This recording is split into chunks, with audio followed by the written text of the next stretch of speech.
في البرنامج على آخر تسجيل صوتي للأمير الشاعر الراحل بدر بن عبد المحسن، واللي أرسله لفنان العرب محمد عبده الليلة اللي قبل وفاته، ردا على رسالة من أبو نورة. خلونا نسمع الرسالة والرد. ايش تاخذ كيماوي انت وانا اخذ كيماوي الان في باريس؟ انا الان اخذ كيماوي يا حبيبي. الله معانا، الله يحبنا، صدقني. هاد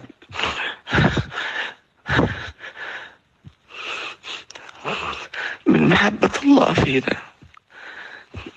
يلا يا حبيبي، الله يرعاك ويرعاني ويرعى كل إنسان خدم بلده زينا. أنا متأكد أنك بتتجاوزها لأنك محمد،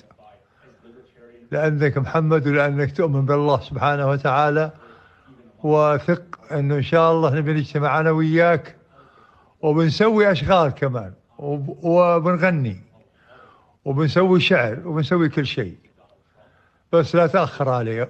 يعني ما أنا أخوك، تراني أخوك دائما يا محمد، ودائما حبيبك إن شاء الله، وأنت حبيبي. شكرا.